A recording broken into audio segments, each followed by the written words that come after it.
How you doing, man? Thank you for tuning in to the Real CBG YouTube channel. If this is your first time on the channel, I'm gonna ask that you go ahead and subscribe for me, man.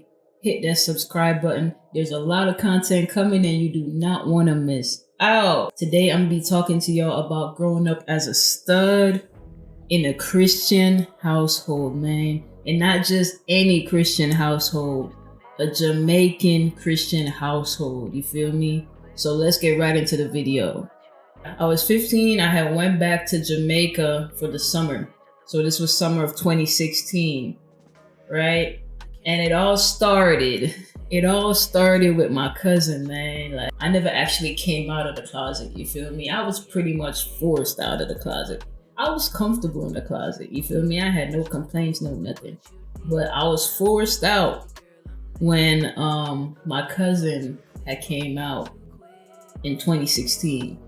So here's what happened, right? So when he came out in 2016, I don't even know how I got involved in this, bruh. Like, I don't know how I got involved. All right, but all I know is his mom, which is my aunt, had talked to my mom about him, right? And I don't know what the conversation was, but pretty much some suspicions came up about me as well. You feel me? Because of the way I dressed and the way I am. Because I've always been a tomboy in high school, primary school, which y'all call middle school or elementary school over here. I've always been a tomboy. I always ran around with the guys playing games, just being outside. Mostly with the dudes, you feel me? So I was never actually like a girly girl, you feel me? I was never into makeup and dresses and stuff like that. So suspicion started coming up about me around this time when I was in Jamaica for the summertime. The August of that summer, I turned 16, came back to Florida to continue with high school. My family members in general were pretty much paying extra attention to how I act, what I wear. Like, I would go to church and they would tell me to like sit with my legs closed because I'm sitting like a man. Or my mom wanted me to wear more bright colors like yellows, pinks, oranges, stuff like that, because that would supposedly make me more feminine. It's crazy, bro. I have so many stories about growing up in a Jamaican Christian household as a stud, bro. When I turned 16 is when it really started going downhill, man. They started like taking my phone 9 o'clock at night so that the devil wouldn't tempt me to, I guess, talk to women after 9 p.m. Yeah, in general, they would just try to make me as feminine as possible. There was one point where my mom was trying to get me to perm my hair, you feel me? I personally, I'm not into that. I like my natural hair, you know. I've always been this way. Like, yeah, it might be a little thick and, you know, rough to handle sometimes, but I like it the way it is, you feel me? So I was never into that perm stuff. But yeah, it was very interesting because transferring high schools from Jamaica to Florida, I would actually go to school in Florida and see studs at school. You feel me? They would just be chilling in their sweatpants, hoodies, their Air Forces. Yeah, because they were girls that were born to American families, to families who are not, you know, as religious as the typical Caribbean parent. They would dress up comfy.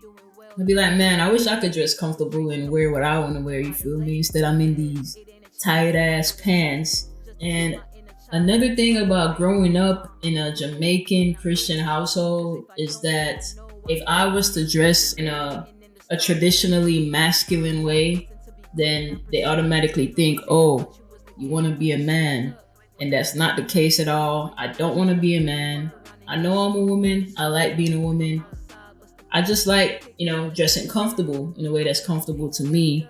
That's all it is. It don't have nothing with me wanting to change my gender or, you know, anything like that. Very weird experience growing up in a Jamaican Christian household. You know, I've always wondered what it would be like to grow up in a household where I would be able to be dressing in the way that I want to dress from an early age, you know, because I've been wanting to, like I said, I've always been a tomboy. So I've been wanting to just chill like this since like Probably since forever, really. Like, I'm looking back at pictures when I was 12, 13. I was already pretty much dressing like this, but not to the extent that I am now. You feel me? Like, I would wear sweatpants, but they wouldn't be as comfy as this. They would have to be a little bit tighter or whatever, you know, because that's how women dress in Jamaica for real. Or if I'm wearing shorts, they can't be past my knee and stuff like that. You feel me? That's kind of how it was when I was growing up. I really just got to the point where I was like, it seems like if I want to live a certain kind of life where I'm comfortable, I can do my thing and really not have to worry about petty things like that, then it seems like I'm gonna have to go create a life for my own, you know? And that's what I ended up doing. You know, made a couple moves. Now I'm in Texas. Been dressing how I want to dress, vibing, being comfortable, you know, enjoying the environment, adapting to the environment. Go check out my video called Living in Austin as a Jamaican. Finna make a part 2 to that video.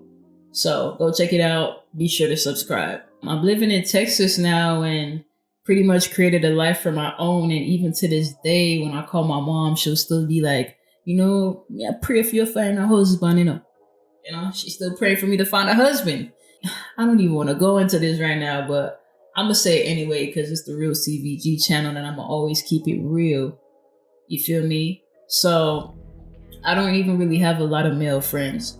And only time that I even really interact with men is when I have to. Like if I'm at work or, you know, if I absolutely have to, that's the only time. But if I'm hanging out with friends, more than likely it's females. It's females. Whether feminine females, masculine females, it's females. You feel me? I do have male acquaintances, you know, but I wouldn't say I have any guy that I really consider like a close ass friend. For her to still be praying for me to find a husband, I don't know about that one. And my family was very religious on a lot of things. Like even when it comes to certain food, there was certain food I couldn't eat until I was older, like shrimp, pork.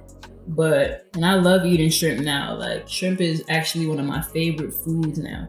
And I don't know if it's because I didn't necessarily grow up eating shrimp, but I love me some shrimp now, man. Like for real. This was just a quick video to talk to y'all about some of my experiences growing up in a Jamaican Christian household as a stud. Make sure you subscribe. Stay tuned for more content. There's plenty of content on the way, man. Go ahead and subscribe.